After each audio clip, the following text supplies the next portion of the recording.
Light weight బంగారు diamond ఆభరణాలు వందల రకాల డిజైన్స్ ఏవైనా ధర మాత్రం ఒక్కటే. ఇప్పటికే ఎమ్మెల్యే గురజాల జగన్మోహన్ గారు 2 పడవల ప్రయాణం చేస్తున్నారు. బెంగళూరులో రియల్ ఎస్టేట్ వ్యాపారం, అది ఆర్థికంగా అవసరం కాబట్టి ఆర్థిక వనరులు సమకూర్చుకోవడానికి బెంగళూరు రియల్ ఎస్టేట్ వ్యాపారం, చిత్తూరు ఎమ్మెల్యే, రెండింటినీ న్యాయం చేయాలి. ఈ 2 పడవల ప్రయాణము ప్రస్తుతానికైతే సమతూకంలో చేసుకుంటూ పోతున్నారు. మరి 3వ పడవ ప్రయాణం కోసం ఆరాటపడుతున్నారు. ఆ 3వ పడవలో పోతే ఎట్లా మునిగిపోతారా, తేల్తారా అనేసి. అది నాకు తెలియదన్న 3వ ఒక సినిమా ప్రొడ్యూస్ చేస్తున్నారంట. అంటే నేను బిఫోర్ కూడా సినిమా ప్రొడ్యూసర్కి ముందు మాదిరి పోయి అక్కడ షూటింగ్లో కూర్చునే నెసెసిటీ లేదు కదా. మనం వీఆర్ ద ప్రొడ్యూసర్ అంటే మా బ్యానరు, మా ప్రొడక్షన్ ఉంటుంది, నా సబ్ ప్రొడ్యూసర్స్ ఉంటారు కాబట్టి వాళ్ళు చూసుకుంటారు. కాబట్టి అది నేను టైం కానీ లేదా దానికోసం ప్రత్యేకమైన సమయం ఏం గడపాల్సిన నెసెసిటీ లేదు కదా. Times of Chittoor okay.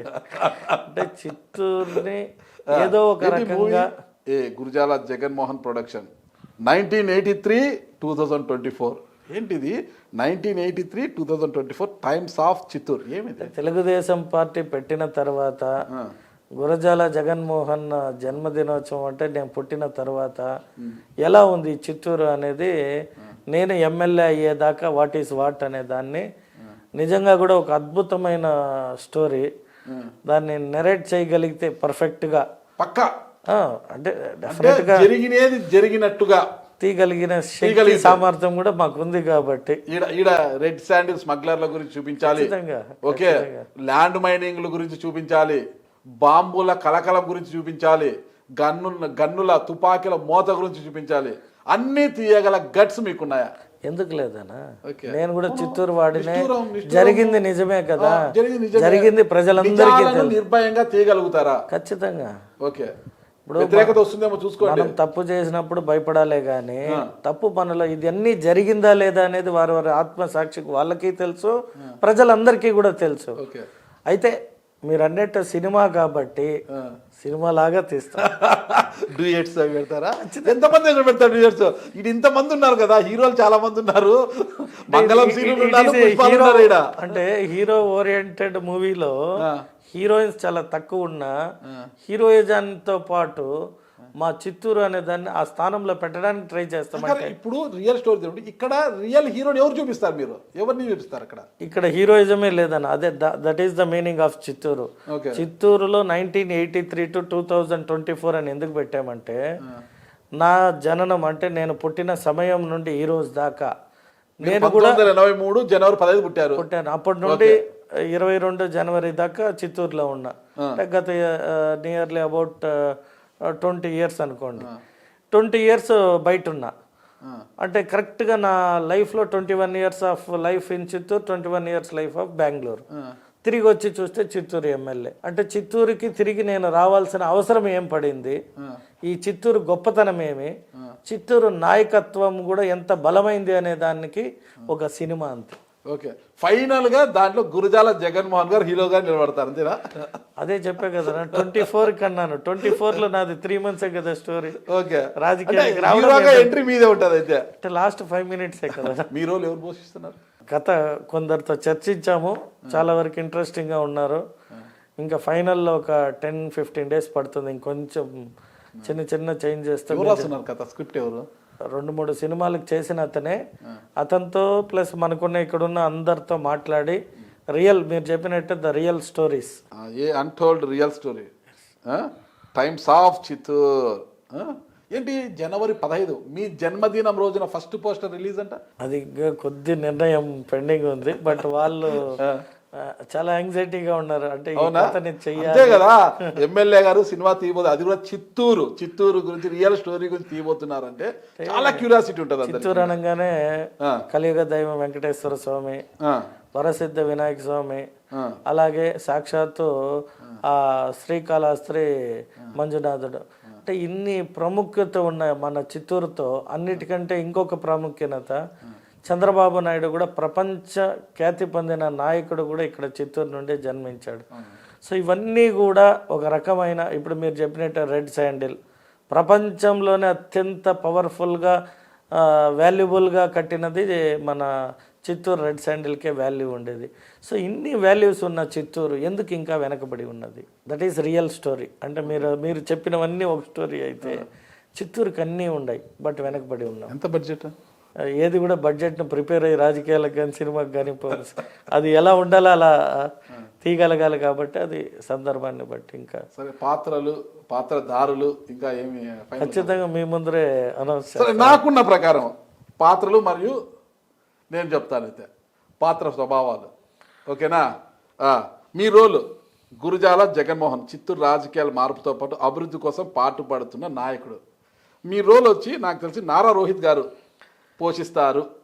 అంటే ఇదన్నీ చర్చల్లో ఉంది పాపం, మనం ఎవరి పేర్లు కూడా బయట పెట్టకూడదు. బట్ ఓకే, అంటే మా రాజకీయ చరిత్రలో చక్రం తిప్పిన నాయకుడు సీకే బాబు గారు, మంచి హీరోనే ఎంచుకున్నారు. జగపతి బాబు గారిని తీసుకున్నారు, సూపర్ బాగుంది. ఇక్కడ మరి ఇప్పుడే నేను అడిగాను, మీ విజయంలో వెనకుండి ఏమైనా ఒక ముఖ్య పాత్ర పోషించారా? బుల్లెట్ సురేష్ గారు. ఓకేనా? ఆ నాయకుని వారి కోసమే, ఈయన కూడా ఒక మంచి వీళ్ళని చాలా సినిమాల్లో ఉన్నాడు. నా అనుకునే వారి కోసం ఎంతకైనా తెగించి మోసపోయిన వ్యక్తి. ఇక్కడ నేను ఒప్పుకుంటున్నా మిమ్మల్ని. ఈరోజు బుల్లెట్ సురేష్ గారు సరే ఎన్నికల్లో మీకోసం పని చేశాడా లేదా అన్న విషయం కాసేపు మన పక్కన పెడితే, ఈరోజు మీ ప్రత్యర్థి పార్టీలో ఉన్నాడు ఆయన. ఇంతకుముందు జగన్మోహన్ రెడ్డి గారిని మీరు విమర్శించారు, ఒక ఆర్థిక నేరగాడు అది ఇది అనేది. ఆ పార్టీలో ఉన్న వ్యక్తే బుల్లెట్ సురేష్. కానీ బుల్లెట్ సురేష్ గారి గురించి ఒక మంచి వాక్యం రాశారు, నా అనుకునే వారి కోసం ఎంతకైనా తెగించి మోసపోయిన వ్యక్తి. అంటే ఎవరి చేతిలో మోసపోయాడు ఆయన ఎవరైనా చూపిస్తారు ఖచ్చితంగా. అంటే అప్పుడే మీరు అన్నట్టు సినిమాలో మినిమం 50% అన్న ఒరిజినాలిటీ తీసుకున్నప్పుడే ఆ సినిమా పైన ఇంట్రెస్ట్. సో నేను చెప్పిన స్టోరీ ప్లస్ మా డైరెక్టర్కి ఉన్న ఇంట్రెస్ట్ ఏమిరా అంటే, రియల్గా కూడా ఈ చిత్తూరులో ఉన్న బహునాయకత్వం కావచ్చు, లేదంటే ఈ చిత్తూరుకి సంబంధించిన నాయకత్వంలో ఉన్న పవర్ కావచ్చు, ఓపెన్గా తీయాలి అనేది నా ఇంటెన్షన్ కూడా. అంతే. సో ఆ సందర్భంలో అది మన అపోజిషన్ పార్టీ అన్నా కావచ్చు, లేదా మిత్రపక్షాల్లో ఉన్న పార్టీలో ఉన్న వ్యక్తులు కావచ్చు, చిత్తూరు రాజకీయాలతో ముడిపడిన ప్రతి ఒక్కరు కూడా తెరపై కనిపిస్తారని. అంతేనా? ఓకే, చూద్దాం ఎవరు. జీవితం అంతా రాజకీయ ప్రత్యర్థులతో పోరాడి సొంత వారి చేతులని అతమైన వ్యక్తి కటారి మోహన్ గారి పాత్ర బ్రహ్మాజీ గారు పోషించబోతున్నారు. అది ఎంతవరకు మరి స్క్రీన్ మీదుగా వస్తుంది? అంటే నేను చెప్పాను కదా, జరిగినవి నిజాలే కాబట్టి నిజాల్ని నిర్భయంగా సినిమా తీయడం అనేది తప్పు కాదు. ఓకే. అయితే ఇక్కడ ఎవరిని మనం కించపరచడం లేదు, అతన్ని ఎవరిని హీరోని చేయడం లేదు. అంటే చిత్తూరు అనే ఒక రాజకీయ కోణంలో వీరందరూ కూడా పాత్ర పోషించిన గొప్పవారిని చూపిస్తాము. అంటే వారిని గొప్పవారిని చేసాం ప్రతి ఒక్కరిని. ఈ చిత్తూరు రాజకీయ ముఖ చిత్రంలో వీరందరూ పాత్రదారులే. విద్యావంతుడై ఉండి మూర్ఖుల చొప్పుడు మాటలతో జీవితాన్ని నాశనం చేసుకున్న వ్యక్తి చింటూ రోల్ వచ్చి ఇతను హీరో, నాకు పేరు ఐడియా లేదు, ఈయన పోషించబోతున్నాడు అనేది నాకున్న సమాచారము. ఇది ఎందుకు ఇన్ని విషయాలు బహిరంగంగా ఇంత ఇదిగా ఒప్పుకుంటున్న మీరు? విఎన్ఆర్ చెప్పండి. మీ ప్రత్యర్థి విజయానంద రెడ్డి. ఓకేనా? విజయానంద రెడ్డి మీ ప్రత్యర్థి. No comment. ఇక పెట్టేశారు. No comment. ఏది నో కామెంట్కి సంబంధం ఏమైంది అసలు? అన్ని విషయాలు మాట్లాడి మీరు విజయానంద రెడ్డి విషయంలో నో కామెంట్. అంటే ఇక్కడ గెలిచిన గురజాల జగన్మోహన్ ఆపోజిట్ ఓడిపోయిన వ్యక్తి గురించి ఇంకా కథలో చర్చించడానికి పార్ట్ 1లో ఉండాలా, పార్ట్ 2లో ఉండాలనే కన్ఫ్యూజన్ ఉంది వాళ్ళకే.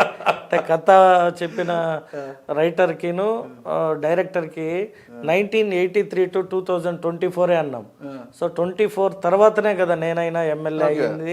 సో అక్కడ ఆ పాత్రలో ఆపోజిట్ పార్టీలో ఓడిపోయిన వ్యక్తి పట్ల కూడా ఎలా దాన్ని నెరేట్ చేయాలనే దీనిపైన ఇంకా సందిగ్ధం ఉంది. కాబట్టి 24 దాకానా లేదా 24 తర్వాత కొద్ది కంటిన్యూ చేసి నెక్స్ట్ పార్ట్ అనాలా అనేది కన్ఫ్యూజన్. పుష్ప టైప్లో 2 పార్ట్లు ఉంటాయా? అంటే చిత్తూరు రాజకీయం ఒక పార్ట్లో తీయదగినంతటి ఈజీ కాదు కదా. ఫారెస్ట్ తీస్తారు మళ్ళీ శేషాచలం అడవుల్లో, అంటే రెడ్ శాండిల్ చూపించాలి కదా మీరు. ఖచ్చితంగా ఇప్పుడు పుష్పాలు ఎలా చూపించారు అలా చూపించాలి, ఆ పాత్రలను అన్ని చూపించాలి. ఫస్ట్ రెడ్ శాండిల్ వ్యాపారం చేసింది ఎవరు, ఆయనతో నేర్చుకుంది ఎవరు, మోసం చేసింది ఎవరు, ఎలా ఎదిగారని చూపించాలా? ఖచ్చితంగా. అంతే కదా, మొత్తం కూడా చూపిస్తే న్యాయం అవుతుంది. భర్త చేసే ప్రతి పనిలోనూ భర్త ఎదుగుదల కోసం ప్రతి క్షణం పాటుపడిన వ్యక్తి. చెప్పండి. సీకే లావణ్య గారు. ఓకేనా?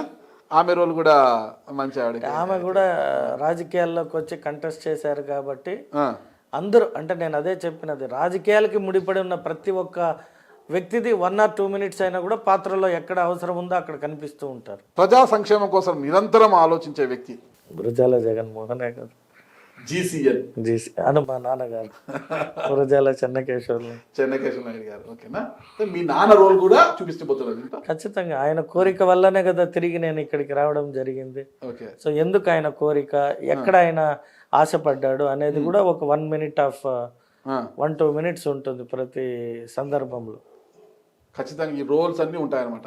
ఎవరు ఇక్కడ మాకేమైనా ఇస్తారా జర్నలిస్ట్? ఖచ్చితంగా మీరు నన్ను చేసిన ఇంటర్వ్యూ పాత్రని కూడా ఒక సందర్భంలో తీసుకున్నాను. ఓకే.